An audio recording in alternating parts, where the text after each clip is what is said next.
Welcome to Step 1, Understand Your Hunger. During this section, we're going to talk about the reasons why we eat. And we're also going to learn how to identify specific hunger cues and plan ahead to avoid overeating for unnecessary reasons. I'm going to start off by saying something you may have never heard before. Hunger is not the enemy. It's actually your body's natural reaction when it needs more fuel. The goal is to distinguish between your physical hunger and your psychological hunger. Remember the last time you had a really hectic, chaotic day? You looked down at your watch and before you knew it, 6 hours had gone by and you hadn't eaten a thing. You may have experienced feelings of lightheadedness, your stomach started growling, and you may have been a little fatigued.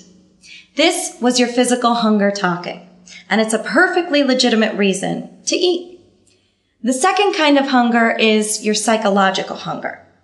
And this is oftentimes triggered by external situations tapping into one of your 5 senses.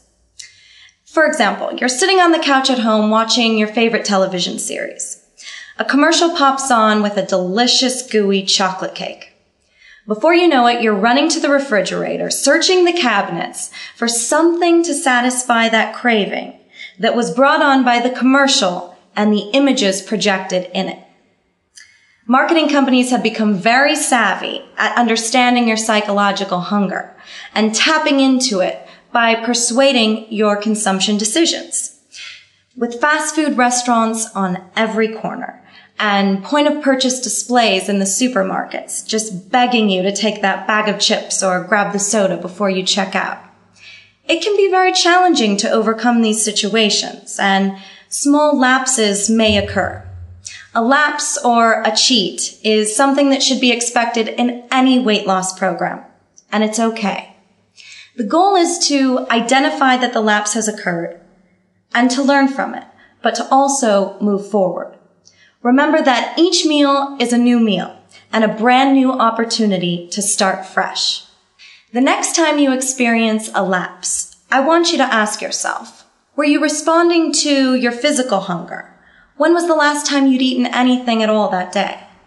Or were you reacting to something in the external environment that may have triggered your hunger?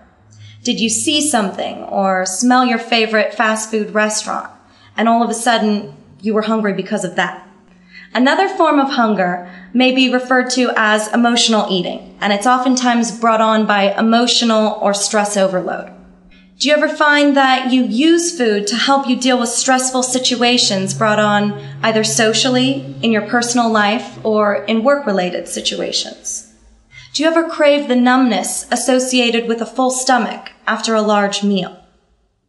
If you answered yes to any of those statements above, that's okay. You're normal.